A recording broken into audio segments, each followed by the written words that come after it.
ఇప్పుడు న్యాయవాదులు, న్యాయమూర్తులకు కొద్దిగా బెటర్ ఫెసిలిటీస్ ఉన్నాయి, గౌరవం ఉన్నది, బాగున్నది. బట్ న్యాయవాదుల పరిస్థితి చాలా దారుణంగా ఉన్నది. ఎవరన్నా ఒకరు ఉండాలి, దాన్ని బార్ కౌన్సిల్ పాత్ర పోషిస్తే బాగుంటుంది. ఎన్నో సమస్యలు ఉన్నాయి, కొన్ని వందల సమస్యలు ఉన్నాయి. ఎన్జిఓ హౌసింగ్ సొసైటీ ఉన్నాయి, జర్నలిస్ట్ హౌసింగ్ సొసైటీలు ఉన్నాయి, ఎంప్లాయీస్ హౌసింగ్. న్యాయవాదులకు ఎందుకు ఈ హౌసింగ్ సొసైటీలు పెట్టుకోలేదు? లాయర్లకు ఉన్న సమస్య తన సమస్యను తాను నెరవేర్చుకోలేని సమస్యలు కొన్ని ఉన్నాయి. లాయర్లకు కూడా శాంతి భద్రతలు లేవు, లాయర్లకే భద్రత లేదు అన్న పరిస్థితి నెలకొన్నది. మనం ఇటీవల చూస్తున్నాం, లాయర్లను నడి రోడ్డు మీద చంపేస్తున్న సంఘటనలు జరుగుతున్నాయి. కంటి చెడుపు చర్యలుగా ఫాస్ట్ ట్రాక్ కోర్టులు ఏర్పాటు చేస్తున్నారు సార్. ఫాస్ట్ ట్రాక్ కోర్టులు ఏర్పాటు చేస్తే మళ్ళీ దాంట్లో జడ్జిలు లేరు సార్. పోయినంత పొడుగు అడ్వకేట్ జడ్జిలను నియమించక కోర్టులను ఖాళీగా పెడితే ప్రజాస్వామ్యానికే నీరసం. న్యాయ వ్యవస్థ అనగానే కొద్దిగా ఎబో ఆల్ మిలాడ్, ఒకే ఒక్క దగ్గర దేవునితోటి సమానంగా న్యాయమూర్తులను చూడడము. సార్ అంటే ఈగో ఎక్కడ దెబ్బతింటదో అని చెప్పే ఉద్దేశంతో మైలాడ్ అనాల్సిన పక్క ఆయన మైలాడ్ అన్నప్పుడు నేను సారు అంటే అతి ఉత్సాహంతో సెంటెన్స్కి ఒకసారి మిలాడ్ అంటారు. మీ ఎన్నికల దాన్ని సూపర్వైజ్ చేసే వాళ్ళు ఎవరు ఉన్నారు? న్యాయశాఖ చేస్తారా? ప్రిమిటివ్, అత్యంత పురాతనమైన రాతి యుగంలో ఉపయోగించే సిస్టమ్ను ఉపయోగిస్తున్నారు. డైరెక్ట్గా చెప్తున్నాను నేను. సో బార్ కౌన్సిల్ ఎన్నికలలో డబ్బు ప్రభావం, ప్రచారం యొక్క తీరు ఎట్లా ఉండబోతుంది? ఎల్ఈడీలు, ఎల్సీడీలు, వాటర్కి సంబంధించినవి ఇవ్వడము, వాళ్ళ పేర్ల మీద అవన్నీ చేయడం జరుగుతుంది.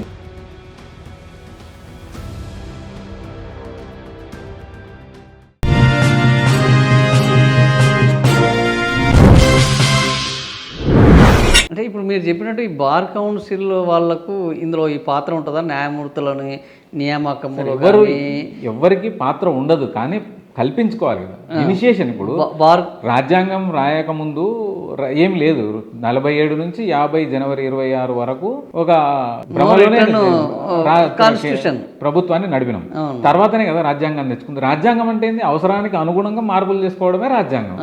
ఎప్పుడప్పుడు సెక్షన్లను, ఆర్టికల్స్ను, సబ్ సెక్షన్స్ను ఫోర్టిఫై చేసుకుంటూ జరుగుతున్న పరిణామాలకు అనుకూలంగా మార్చుకొని కొత్త రూల్స్ రెగ్యులేషన్స్ తీసుకొచ్చి చట్టసభలలో ప్రవేశపెట్టి దాంట్లో యాక్ట్ కింద మార్చుకొని జీవోలు పాస్ చేసుకొని తీసుకురావడం కదా. అది మరి ఇది కూడా అసాధ్యమైతే కాదు. ఇప్పుడు ఎన్నోసార్లు సుప్రీంకోర్టు, హైకోర్టుల మీద ఆగ్రహం వ్యక్తం చేసింది. మీరు ఫిలప్ చేస్తారా, మేము టేక్ ఓవర్ చేయాలన్నా? జూనియర్ సివిల్ జడ్జి, లోవర్ జ్యుడిషియరీలో నియామకాలను హైకోర్టులు సరైన టైంలో చేస్తాయా లేవా? హైకోర్టు రిజిస్ట్రార్లను పిలిపించి కూడా మందలించడం జరిగింది జస్టిస్ రమణ గారు ఉన్నప్పుడు. అవన్నీ కూడా ఇక్కడ గీసిన గొంగడ అక్కడే ఉందంటే ఇక్కడ నీడ్స్ రీఫార్మ్స్ అన్నమాట. ఖచ్చితంగా రీఫార్మ్స్ కావాలి. రీఫార్మ్స్ ఎవరి కొరకు కావాలి? సామాన్య ప్రజలకే కదా. సామాన్య ప్రజలే కదా కోర్టులోకి వస్తున్నది. వాళ్ళకు న్యాయం చేయనప్పుడు న్యాయశాఖ ఉంటేమి లేకుంటేమి, న్యాయ వ్యవస్థ ఉంటేమి లేకుంటేమి, అది గన ప్రజలకు వచ్చిందంటే చాలా ఇబ్బందికరమైన వాతావరణం ఏర్పడుతుంది. అది ఏర్పడకముందే ప్రజలకు ఏం కావాలనో తెలుసుకొని న్యాయశాఖ కావచ్చు, బార్ కౌన్సిల్ కావచ్చు, మార్పులు చేసి చొరవ తీసుకొని చెప్పాలి కదా. మీతోనే ఒక మెకానిజం ఉంది, మీతోనే ఒక సాఫ్ట్వేర్ ఉంది, ప్రజెంట్ చేయండి, తప్పేం లేదు కదా. న్యాయశాఖకు పంపించండి. న్యాయశాఖ చేయకపోతే ముఖ్యమంత్రి గారికి ఇవ్వండి. ముఖ్యమంత్రి గారు కూడా చేయనప్పుడు, అంటే ముఖ్యమంత్రి బై డిఫాల్ట్ చీఫ్ సెక్రటరీ, వీళ్ళు చేయనప్పుడు హైకోర్టులో ఫైల్ చేసి రిఫార్మ్స్ తీసుకురామని చెప్పేసి రిట్టేసుకోవచ్చు. కోవారంటూ ఇవ్వండి, ఉత్తర్వులు ఇవ్వండి అని చెప్పేసి హైకోర్టు ఒకవేళ సహృదయంతో స్వీకరించిందంటే రిఫార్మ్స్ వస్తాయి కదా. ఎంతోమంది నిరుద్యోగులకు, కొంతమంది న్యాయవాదులకు న్యాయం జరుగుతుంది. సంవత్సరానికి 200 మందో 300 మందో అడిషనల్గా జడ్జీలు అయితే వాళ్ళకు వ్యాపకాలం ఉంటుంది, బ్రతుకుదేరు ఉంటుంది, నిరుద్యోగాన్ని తగ్గిపోతుంది, న్యాయం మూలకు పెడుతుంది, సామాన్యులకు వెళ్తుంది. కాబట్టి రీఫార్మ్స్ ఆర్ స్ట్రిక్ట్లీ నీడెడ్. ఇప్పుడు న్యాయవాదులు, న్యాయమూర్తులకు కొద్దిగా బెటర్ ఫెసిలిటీస్ ఉన్నాయి, గౌరవం ఉన్నది, బాగున్నది. బట్ న్యాయవాదుల పరిస్థితి చాలా దారుణంగా ఉన్నది. వీళ్ళు ఎవరు పట్టించుకోవట్లేదు అన్న ఒక డిఫరెన్షియేషన్ కూడా ఉన్నట్టు కనిపిస్తుంది. నిజంగా అది న్యాయమూర్తులకు ఇచ్చే వసతులు ప్రభుత్వం, న్యాయమూర్తులకు ఇచ్చే గౌరవం ప్రభుత్వము, న్యాయవాదులకు ఇవ్వట్లేదు అనేది అందులో ఏమన్నా వాస్తవం ఉన్నదా? కొంత వాస్తవం ఉన్నా కొంత అసత్యం అది. ఎందుకంటే చెప్తున్నా కదా, లేడీ జడ్జెస్ ఉన్నారు, కోర్టు బిల్డింగ్స్, ప్రైవేట్ బిల్డింగ్స్లో నడుస్తున్నాయి, అక్కడ కూడా బాత్రూమ్లు లేవు. బాధాకరమైన విషయం. వాళ్ళు ఎవరికి చెప్పుకోలేరు. చెప్పుకుంటే హైకోర్టుకు చెప్పుకోవాలి. హైకోర్టు స్పందిస్తే పని అవుతుంది, లేకుంటే లేదు. ప్రభుత్వానికి సంబంధించి ప్రభుత్వానికి వీళ్ళు అర్జీలు పెట్టుకోలేరు, ప్రభుత్వం వచ్చి చెయ్యదు. కాబట్టి there must be a middle man, ఎవరన్నా ఒకరు ఉండాలి. దాన్ని బార్ కౌన్సిల్ పాత్ర పోషిస్తే బాగుంటుంది. ఎన్నో సమస్యలు ఉన్నాయి, కొన్ని వందల సమస్యలు ఉన్నాయి. అడ్వకేట్ల సమస్యలు అయితేనేమో 1% కూడా తీరుతాయో లేదో కానీ 99% ఉన్నాయి. న్యాయమూర్తుల వరకు వస్తే వాళ్ళకు 90% ఫెసిలిటీస్ ఉంటే ఒక 10% మాత్రం ఖచ్చితంగా వాళ్ళకు కూడా ఇబ్బందులు 100% ఉన్నాయి. ఓకే.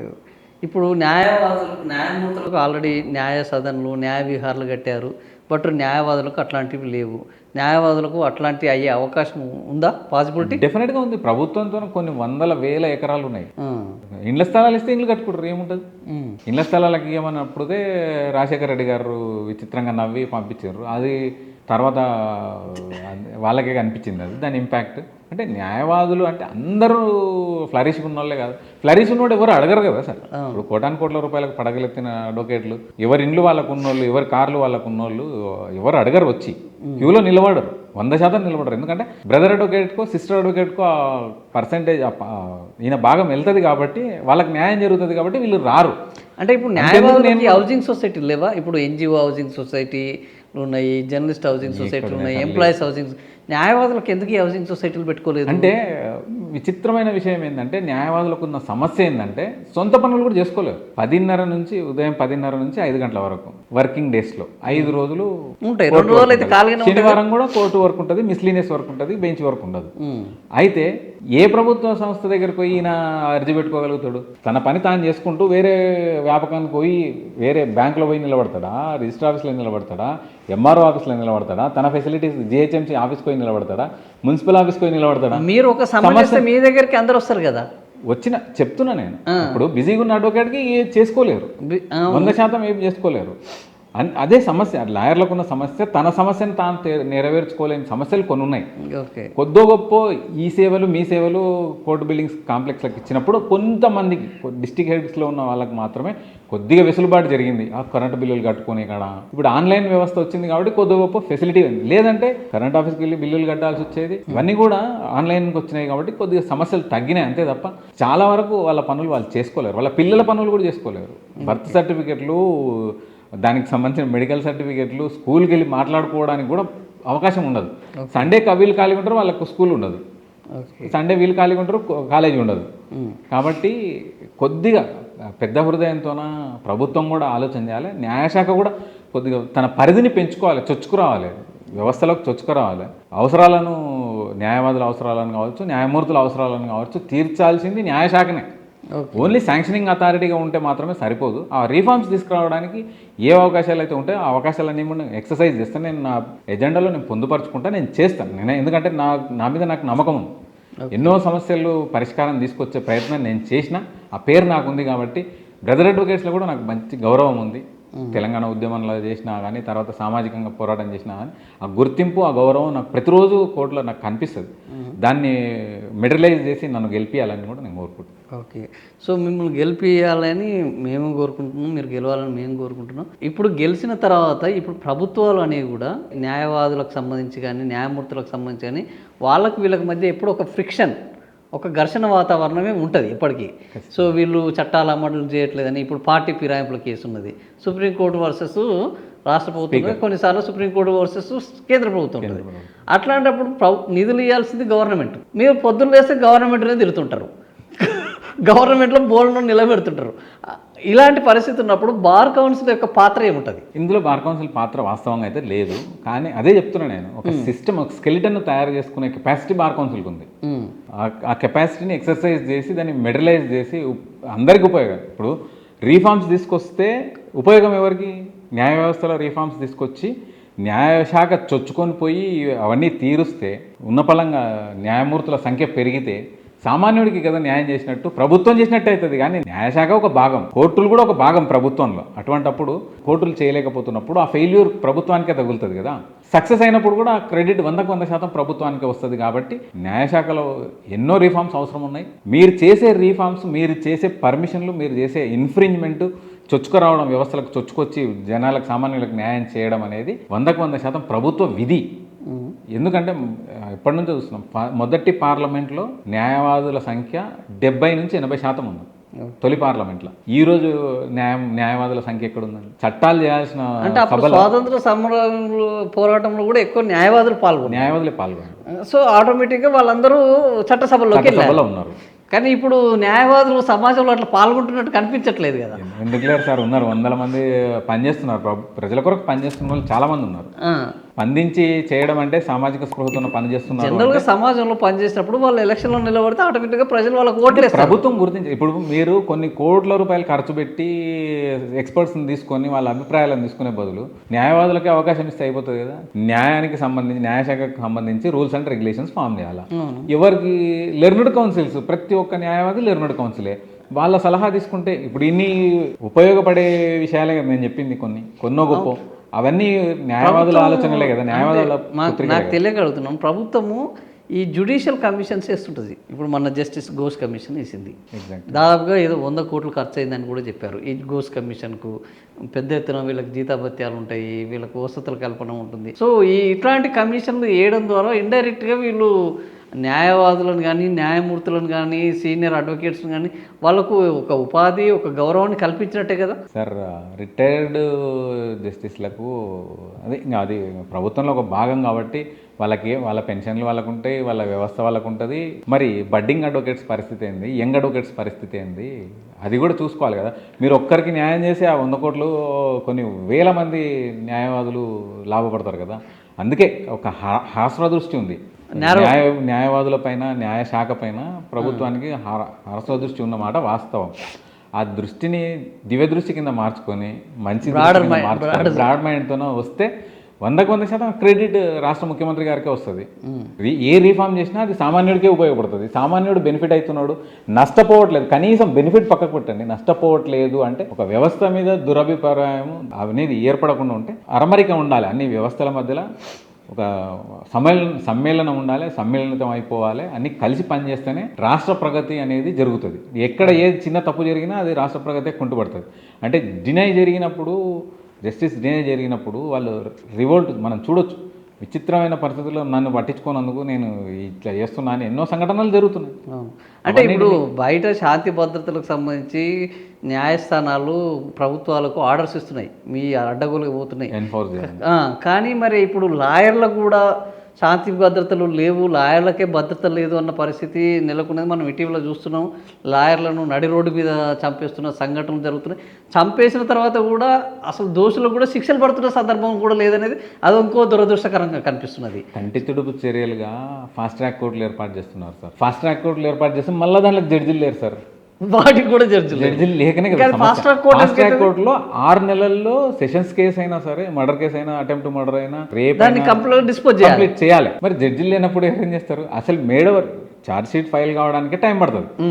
క్రైమ్ రిజిస్టర్ అయిన తర్వాత, సంఘటన జరిగిన తర్వాత ఎఫ్ఐఆర్ రిజిస్టర్ అవుతుంది, క్రైమ్ రిజిస్టర్ అయిన తర్వాత ఇన్వెస్టిగేషన్ చేయడానికి 6 నెలల్లో సంవత్సరం ఛార్జ్ షీట్ ఫైల్ చేయాలి. ఛార్జ్ షీట్ ఫైల్ చేసిన తర్వాత ఫాస్ట్ ట్రాక్ కోర్టుకి వేస్తే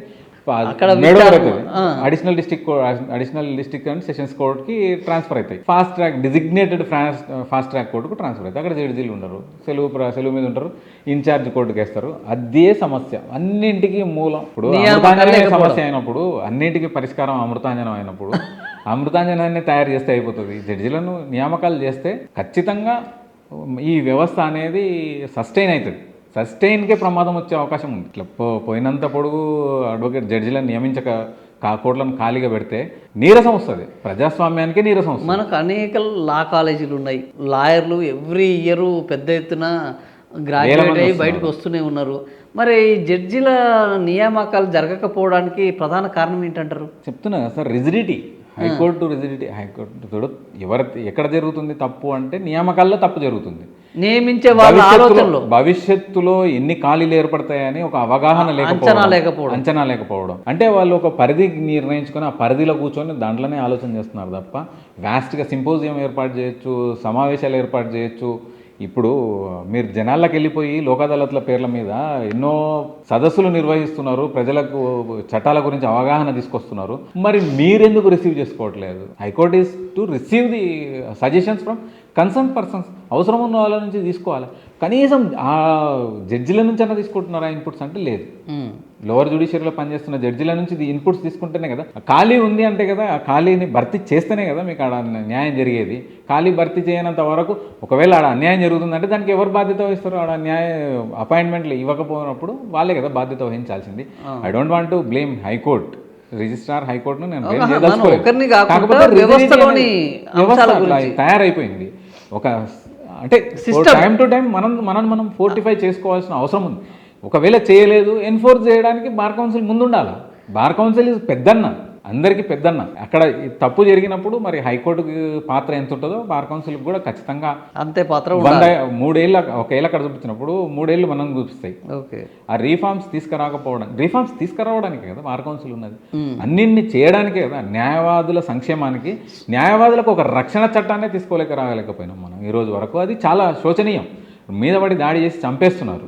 మరి వెల్ఫేర్ కొరకు అని చెప్పుకుంటున్న బార్ కౌన్సిల్ పాత్ర ఒక పరిధిలోకే ఉండడం, కేవలం న్యాయవాదుల మీద యాక్షన్లు తీసుకోవడం వరకే పరిమితం కావడమే సమస్య.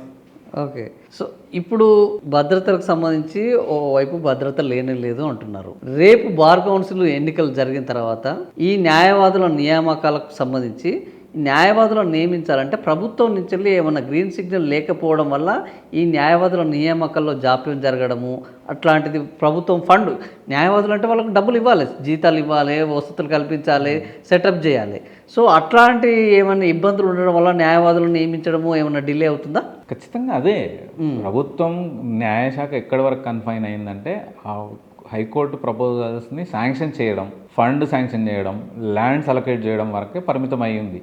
అందులోకి ఇన్ఫ్లుయెన్స్ కావట్లేదు, కావాలని కూడా కోరుకోవట్లేదు. అది యాక్టివ్గా అమలయ్యేటట్టు వాళ్ళు చొరవ తీసుకోవాలి. ఇప్పుడు ప్రతి సెక్షన్లో మనకు వేరే ఏ విభాగాలకు, రెవెన్యూలకు పోయినా, పంచాయతీ రాజ్లకు పోయినా కింది వరకు వ్యవస్థ ఉంది. ఒక రూట్స్ అనేవి ఉంటాయి.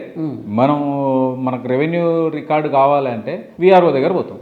విఆర్ఓ అంటే మళ్ళీ ఏదైనా ప్రాబ్లం వస్తే ప్రిన్సిపల్ సెక్రటరీకి మనం కంప్లైంట్ చేస్తే ఆయన కలెక్టర్కి ఆర్డర్ ఇస్తే, కలెక్టర్ ఆర్డీఓకి ఆర్డర్ ఇస్తే, ఆర్డీఓ ఎంఆర్ఓకి ఆర్డర్ ఇస్తే మళ్ళీ విఆర్ఓకి వస్తుంది. ఒక సిస్టమ్ ఉంది, there is a chain. Implement చేయడానికి దాన్ని ఎప్పటికప్పుడు హైరార్కీ ఒకటి ఉంది. దీంట్లో లేదు కదా. కోర్టులు ఎక్కడ ఉన్నాయి? కోర్టులు లేవు, కోర్టులకు జడ్జి గారు లేరు అంటే న్యాయ వ్యవస్థకు ఏం సంబంధం? న్యాయ వ్యవస్థకు అంటే పరిధి లేదు. న్యాయ వ్యవస్థకు కూడా ఒక మంత్రి ఉన్నాడు, ఒక ప్రిన్సిపల్ సెక్రటరీ ఉన్నాడు, ఒక అడ్వకేట్ జనరల్ ఉన్నాడు, కమిషన్లు ఏర్పాటు చేసుకోవడానికి గవర్నమెంట్ ప్లీడర్ ఉన్నారు, క్లర్క్లు, సూపరింటెండెంట్ ఉన్నారు ప్రతి కోర్టు మార్షల్స్. ఇది కూడా పెద్ద వ్యవస్థ. మీకు కూడా మిగతా అన్నిట్లో లెక్కన ఉన్నది కదా. కేవలం గవర్నమెంట్ పీడర్లను నియమించడానికి, అసిస్టెంట్ గవర్నమెంట్ పీడర్లను నియమించడానికి ఏవైతే ప్రపోజల్స్ వస్తాయో జడ్జీల నుంచి, కలెక్టర్ల నుంచి వస్తాయో వాటిని శాంక్షనింగ్ చేపించి వీళ్ళ వ్యక్తుల పేర్లు పంపించుకోవడానికి తప్ప ఆ వ్యవస్థ అనేది ఒక రుడిమెంటరీ వ్యవస్థ, అంటే కాలం చెల్లిపోయిన వ్యవస్థ. అని ఏర్పాటు చేసుకుంటే బాగుంటుంది. అది నేను చెప్పేది. ఎన్ఫోర్స్ చేయడానికి కూడా కింది స్థాయి దాకా, ఎంఆర్ఓ స్థాయి దాకా, విఆర్ఓ స్థాయి దాకా ఏ విధంగా అయితే ప్రభుత్వం స్పష్టంగా పనిచేస్తుందో, ఎఫెక్టివ్గా పనిచేస్తుందో అది కూడా దీంట్లో కూడా ఇన్వాల్వ్ అయితే బాగుంటుంది. ఒక కలెక్టర్ని డిస్ట్రిక్ట్ జడ్జితో కూర్చోబెట్టి ఒక సిస్టమ్ ఒకటి తయారు చేయాలి. ఎంఆర్ఓను జూనియర్ సివిల్ జడ్జి దగ్గర కూర్చోబెట్టి ఒక వ్యవస్థను తయారు చేయాలి. వాళ్ళ అవసరాలకు ఎంఆర్ఓ ప్రైవేట్గా చేయించుకుంటున్నారు అంతే తప్ప, వాళ్ళు కర్టెసీతో చేస్తున్నారు తప్ప there is no such system. Judicial first class magistrate, junior civil judge ఒక ఎంఆర్ఓని పిలిచి నాకు ఈ పని చేయి అని చెప్పే అథెంటికేషన్ లేనేలేదు. అంటే ఇప్పుడు మీరు అడుగుతారు కదా, ఏదైనా రాసి అంటే నువ్వు రాసి అని అంటాం మనం గవర్నమెంట్ ఆఫీస్కి పోతే. నాకు ఈ డాక్యుమెంట్ కావాలంటే నేను ఇయ్యను అంటే ఎందుకు ఏవో రాసి అని అంటారు.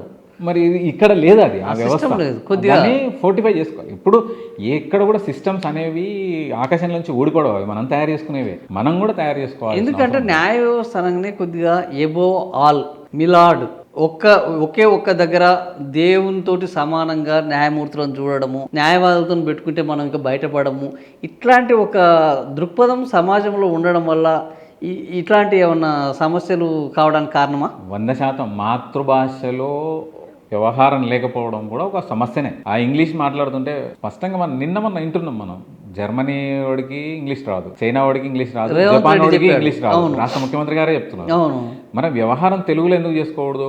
మీలాడ్ అని సుప్రీంకోర్టు కూడా చెప్పేసింది. సార్ అంటే సరిపోద్ది, మైలాడ్ అనాల్సిన అవసరం లేదు. కానీ అత్యుత్సాహంతో ఇప్పుడు నేను ఒకవేళ వెళ్ళి ఏ ఒక్క ఆర్డర్ సార్ అంటే ఈగో ఎక్కడ దెబ్బతింటదో అని చెప్పే ఉద్దేశంతో మైలాడ్ అనాల్సిన అవసరం. మైలాడ్ అన్నప్పుడు నేను సార్ అంటే ఇది ఒక లొల్లి అని కొంతమంది అత్యుత్సాహంతో సెంటెన్స్కి ఒకసారి మిలాడ్ అంటారు. అవసరం లేదు అంటే వాళ్ళ రక్తంలో కలిసిపోయి ఉంటుంది అది. ఇంకా కొంత విచిత్రమైన మై లార్డ్స్ యువర్ లార్డ్షిప్ అంటే, యువర్ లార్డ్షిప్ అంటే నీ దివ్య సన్నిధి అని ఒక మాట, మై లార్డ్స్ అంటే నా దేవుడా అని. ఈ 2 పదాలను కొంతమంది విచిత్రంగా తయారు చేసింది. అందులోంచి యువర్ లార్డ్షిప్ అంటే దూరమేమో అని వాళ్ళ ఫీలింగ్. ఓకే, మై లార్డ్షిప్ అంటున్నారు. మై లార్డ్స్ నుంచి మై లార్డ్స్, లార్డ్షిప్ నుంచి లార్డ్షిప్ తీసుకొని మై లార్డ్స్ అని కూడా కొత్త వర్డ్ కూడా క్రియేట్ చేసారు. ఓకే, విచిత్రం అసలు ఇది. ఆ వర్డ్ లేదు. మై లార్డ్స్ ఉంది, యువర్ లార్డ్షిప్ ఉంది. కానీ కొత్తగా యువర్ లార్డ్షిప్ అంటే నీ దివ్య సన్నిధి అంటే ఏమనుకుంటారు, నా దివ్య సన్నిధి అది ఉల్టా. అది యాక్చువల్గా ఆ మీనింగ్ అనేది మై లార్డ్షిప్ అనేది ఉల్టా అవుతుంది. నా దివ్య సన్నిధి అంటే ఆయన నా దివ్య సన్నిధికి వస్తున్నారా? కాదు కదా. యువర్ లార్డ్షిప్ అనేది కరెక్ట్ వర్డ్. ఇట్లాంటి ప్రయోగాలు చేస్తున్నారు. అదే ప్రయోగం మరి మన దగ్గరకు వస్తున్న కక్షిదారులకు మేలు చేసే విధంగా ఆ సిస్టమ్ని ఏర్పాటు చేస్తే, ఫోర్టిఫై చేస్తే, రూట్స్కి మారిస్తే బాగుంటుంది. ఖచ్చితంగా ఆ రీఫార్మ్స్ చేయడానికి నేను ముందుంటాను. ఓకే. సో ఇప్పుడు మీరు సుప్రీంకోర్టు ఆర్డర్ అని చెప్పారు. సుప్రీంకోర్టు ఏది గతంలో ఉన్న బ్రిటిష్ విధానాలనే ఇంకా కూడా భారతదేశం వచ్చింది. సో ఇండియన్ పీనల్ కోడ్ ఇప్పుడు భారత శిక్షాస్మృతి అయింది, బిఎన్ఎస్ అయింది. ఈ బిఎన్ఎస్ అయినప్పటికీ కూడా ఇంకా అదే గౌన్లు, అదే కుర్చీలు, అదే విధానము. అట్లాంటి విధానాన్ని మార్చాలి. ఇది సుప్రీంకోర్టులో ద్వారా జరగాలన్నా లేకపోతే బార్ కౌన్సిల్ ద్వారా కూడా జరిగే అవకాశం కూడా రిఫార్మ్స్ తీసుకురావచ్చు. బార్ కౌన్సిల్ ఇప్పుడు ఉష్ణ ప్రాంతాలకు ఏప్రిల్ నుంచి జూన్ వరకు రిలాక్సేషన్ ఉంటుంది. ఏప్రిల్ 15 నుంచి జూన్ 15 వరకు ఓన్లీ కేవలం బ్యాండ్స్ కట్టుకొని వెళ్ళిపోతే సరిపోతుంది కోర్టులోకి అన్నప్పుడు డ్రెస్ కోడ్ దాని విషయంలో కూడా నేను చెప్తున్నా. ఇప్పుడు సిస్టమ్ అనేది ఒకటి నుంచి మనం అడాప్ట్ చేసుకున్నప్పుడు దాన్ని ఫోర్టిఫై చేసుకోవాల్సిన బాధ్యత మనదే. ఎవరో వచ్చి చెప్పరు. దాని కొరకు మా 25 మందిని ఎన్నుకోమని అనేది. ఆ 25 మందే ఫేట్ని నిర్ణయిస్తారు. 50,000 మందికి సంబంధించి 5 సంవత్సరాల వరకు చట్టాలు చేసి చట్టాలను పరిరక్షించేటోళ్ళే 8 సంవత్సరాల నుంచి ఎన్నికలు జరపకపోతే సుప్రీంకోర్టే ఆగ్రహం వ్యక్తం చేసింది. చివరికి కేవలం తెలంగాణకు ఏర్పడ్డ బార్ కౌన్సిల్ కేవలం 2 సంవత్సరాలకు మాత్రమే ఎన్నిక కాబడ్డది. అది వాళ్ళు కరోనాను అడ్డు పెట్టుకొని 8 సంవత్సరాల వరకు లాక్కొచ్చు. షెడ్యూల్ ఇచ్చేంత వరకు ఎన్నికలు నిర్వహించలేదు. మరి అది కూడా దృష్టిలో పెట్టుకోవాలి. ఎవరైతే బాహ్యంగా చట్ట వ్యతిరేకంగా రూల్స్ అండ్ రెగ్యులేషన్కి వ్యతిరేకంగా ఎవరైతే వ్యవహరించారో వాళ్ళకు ఒకసారి లీజర్ ఇస్తే బాగుంటుందని నా ఉద్దేశం. ఓకే. ఇప్పుడు మీ ఎన్నికలు జనరల్గా కొన్ని ఎన్నికలు సొసైటీల పరిధిలో జరుగుతాయి. వాటికి ఏంది కోఆపరేటివ్ డిపార్ట్మెంట్, కొన్నిటికో డైరెక్ట్ ఎలక్షన్ కమిషన్. మీ ఎన్నికల దాన్ని సూపర్వైజ్ చేసే వాళ్ళు ఎవరు ఉన్నారు? న్యాయశాఖ చేస్తారా? ఇంకా రిటైర్డ్ సుప్రీంకోర్టు జడ్జితో ఒక 3 కమిటీ ఏర్పాటు చేశారు. వాళ్ళు సూపర్వైజ్ చేస్తారు. కానీ ఎగ్జిస్టింగ్ సిస్టంలోనే ఏర్పాటు జరుగుతాయి. బార్ కౌన్సిల్ ఆధ్వర్యంలోనే ఎన్నికలు జరుగుతాయి. బార్ కౌన్సిల్ ఆధ్వర్యంలోనే ఆ ఎంప్లాయీస్ చేతిలోనే కౌంటింగ్, ఓటింగ్లు ఉంటాయి. ఆ అట్ట డబ్బాలు రిగ్గింగులు ఇట్లాంటి అయ్యే అవకాశాలు ఏమన్నా ఉంటాయా? ఖచ్చితంగా జరుగుతాయని నేను చెప్పట్లేదు, కానీ జరిగే అవకాశాలు అయితే ఖచ్చితంగా ఉన్నాయి. జరిగినాయి కూడా. గతంలో విమర్శలు ఉన్నాయి. చెప్తున్నా కదా సార్, రెక్సోనా డబ్బాను, కాటన్ డబ్బాను ఎవరు ఓపెన్ చేయరన్న గ్యారంటీ ఏంటిది? సేమ్ డే రావు అవి. ఇవి సేఫ్ నుంచి, నిజామాబాద్ నుంచి, ఆదిలాబాద్ నుంచి, నిర్మల్ నుంచి ఓట్లేసిన మరుక్షణం అవి రావు. 10 రోజులకు ఎప్పుడో రావచ్చు. ఎక్కడ దానిలను సెక్యూర్ చేస్తారో కూడా లేదు. విధి విధానాలు లేవు. ప్రిమిటివ్, అత్యంత పురాతనమైన రాతి యుగంలో ఉపయోగించే సిస్టమ్ ను ఉపయోగిస్తున్నారు. డైరెక్ట్ గా చెప్తున్నా నేను. అది కరెక్ట్ కాదు. ఎందుకంటే అభిప్రాయాలు చేంజ్ అయ్యే అవకాశం అయితే ఖచ్చితంగా ఉంది. ఓకే, జరుగుతుందని నేను చెప్తలేను, కానీ దేర్ ఈజ్ ఎ పాసిబిలిటీ. ఫ్యాబ్రికేషన్కి అవకాశం ఉంది. కాబట్టి దాన్ని జరగకుండా చూడాల్సిన బాధ్యత కూడా బార్ కౌన్సిల్ మీదే ఉంటుంది. నేనేదో ఆరోపణ చేసిన ఈ ఎలక్షన్లలో మీరు చెప్పిన ఈ విధానము, సోఫిస్టికేటెడ్ విధానము, ఈ ప్రాబబిలిటీ లేకుండా ఎలక్షన్లు ఫ్రీ అండ్ ఫెయిర్ జరిగే అవకాశానికి ఏమన్నా ఉన్నదా? సిస్టమ్ అంటే ఉంటే దాన్ని ఎవరు ఇప్పుడు చేపడితే మీరు అన్న ఈ రాతియుగం సిస్టమ్ పోతుంది ఇప్పుడు జరిగే ఎన్నికలలో? ఇప్పుడున్న సభ్యుల చేతుల్లోనే ఉంది అది 100%. ఓకే, కమిటీ రుడిమెంటరీ అయినా కూడా ప్రస్తుతానికైతే సస్టైన్ అయ్యి ఉంది. ఆ సిస్టమ్ను ఎవరైతే చూస్తున్నారో వాళ్ళు కనీసం మేల్కొని జిల్లా కలెక్టర్లతో సమన్వయంతో ముందరకు పోతే బాగుంటుంది. ఓకే, అంటే కలెక్టర్లను, న్యాయశాఖ కూడా ఇనిషియేషన్ తీసుకోవచ్చు, తప్పులేదు. ఓకే, ఎందుకంటే for the welfare of 50,000 advocates, not only వీళ్ళందరూ కూడా మీ ఓటర్లే. అవును, 50,000 మాత్రమే కాదు, రాష్ట్ర ప్రభుత్వాన్ని ఓటర్లే కదా, 50,000 మంది ఓటర్లే. వీళ్ళు విఘ్నులు 50,000 కుటుంబాలు, కౌన్సిల్స్ 50,000 కుటుంబాలు ఓట్లు వేస్తాయి. అవును, కాబట్టి న్యాయశాఖలో కూడా ఇనిషియేషన్ తీసుకొని ఒక ప్రజాస్వామ్యాన్ని కాపాడాలి. ఇందులో జరగబోయే అక్రమాలను అడ్డుకోవడం అంటే ప్రజాస్వామ్యాన్ని కాపాడడమే కదా. ఓకే, సో ఇప్పుడు మీ కమిటీ ఇట్లాంటి సంస్కరణలు తీసుకొస్తాము, మేము ఈ సంస్కరణలు తీసుకొస్తామని పోతున్నారు. జనరల్గా ఇప్పుడు కాంగ్రెస్ గవర్నమెంట్ జనరల్ ఎలక్షన్లో మేము 6 గ్యారెంటీలను తెలంగాణ మేము ఎగ్జిస్టింగ్, బీఆర్ఎస్ ఎగ్జిస్టింగ్ అన్నారు. అట్లనే మీ దాంట్లో ఎన్ని ఇట్లాంటి ఒక పోటీ పడే అవకాశాలు ఉంటాయి? 25 మంది ప్యానెల్స్ ఎన్ని వచ్చే అవకాశం ఉంటుంది? ఎంతమంది పోటీలో పాల్గొనే అవకాశం ఉంటుంది? మొట్టమొదటిసారిగా విచిత్రమైన వాతావరణంలో జరుగుతుంది సార్ ఓకే. ఎందుకంటే ప్యానెల్స్ పెద్దగా లేకపోవచ్చు. ఎగ్జిస్టింగ్ ప్యానెల్ ఒకటి ఉండే అవకాశం ఉంటుంది. ఇక దానికి రైవలరీ గ్రూప్ అనేది ఒక ప్రజాస్వామ్య వాతావరణంలోనే 100% ప్రజాస్వామ్య వాతావరణంలోనే ఎలక్షన్లు జరుగుతున్నాయి. బలవంతులు ఎవరున్నా, వాళ్ళు చైర్మన్ కావాలనుకున్నా, వైస్ చైర్మన్ కావాలనుకున్నా, ఎవరైనా ఇనిషియేషన్ తీసుకుంటే ఇంకో ప్యానెల్ ఏర్పడే అవకాశం ఉంటుంది. గెలిచిన తర్వాతనే ఈసారి అయితే ఏకీకరణ, పునరేకీకరణ అవన్నీ కూడా ఎన్నికల తర్వాతనే జరగవచ్చు. ఎందుకంటే చాలా విచిత్రమైన పరిస్థితుల్లో జరుగుతున్న ఎన్నికలు ఇది. 6 ఏళ్ల కింద జరగాల్సిన ఎన్నికలు నీరసపడిపోయారు అందరు ఓటర్లు కూడా. బార్ కౌన్సిల్ ను నిందించలేక, బార్ కౌన్సిల్ ను అనలేక, బార్ కౌన్సిల్ అంటే నెత్తికేడ చుట్టుకుంటుందో, ఇబ్బంది అవుతుందేమో అన్న ఉద్దేశంతోనే ఎవరు నోరు మెదపలేదు ఈ రోజు వరకు కూడా. నేను కూడా మాట్లాడలేదు, నాతో పాటు ఎవరు మాట్లాడలేదు. ఇంకా షెడ్యూల్ వచ్చింది కాబట్టి విధి లేని పరిస్థితుల్లో ఒక న్యాయం చేద్దాం, న్యాయవాదులకైనా న్యాయం చేద్దాం అన్న ఉద్దేశంతో నోరిప్పి మాట్లాడుతున్నాం తప్ప ఎక్కడ కూడా పరిధి అతిక్రమించి మాట్లాడట్లేదు. నేను ఎక్కడ అట్టర్ చేయట్లేదు. వాల్యూను బార్ కౌన్సిల్ ఎలివేట్ చేద్దాం అంటున్నా. ఇంకా ఎలివేట్ చేద్దాం. బార్ కౌన్సిల్లో ఉన్న 50,000 మంది అడ్వకేట్ల వెల్ఫేర్ కొరకు పనిచేద్దాం.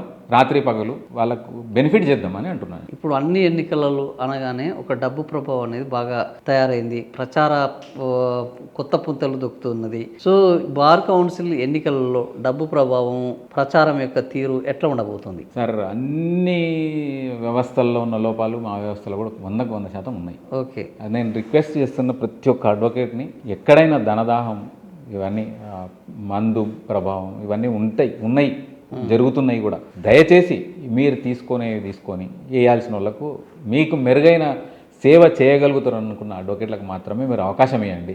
ఎందుకంటే కొంతమంది ఇప్పటికే దిగిపోయినరు. బార్ అసోసియేషన్లకు, అంటే ఒక డిస్టిక్లో కానీ మండల స్థాయిలో ఉన్న అడ్వకేట్లకు అప్రోచ్ అయిపోయి వాళ్ళకు ఎల్సీడీలు వాటర్కి సంబంధించినవి ఇవ్వడము, వాళ్ళ పేర్ల మీద అవన్నీ చేయడం జరుగుతుంది. డిస్ట్రిబ్యూషన్ పెద్ద ఎత్తున జరుగుతుంది. కానీ ఎందుకు చేస్తున్నారు అనేది మీరే ఆలోచన చేయండి. ఓకే. వాళ్ళకి ఏం బెనిఫిట్ ఉంటుంది, ఎందుకు ఇంత పెద్ద ఎత్తున 100,000 లక్షల రూపాయలు, కోట్ల రూపాయలు ఖర్చు పెడుతున్నారు అనేది ఒక్కసారి మీ విఘ్నతను ప్రదర్శించి, మీ విఘ్నతకు ఎక్సర్సైజ్ చేసి, ఆలోచన చేసి అటువంటి వాళ్ళకు అవకాశం ఇవ్వకుండా, అంటే there must be a profit.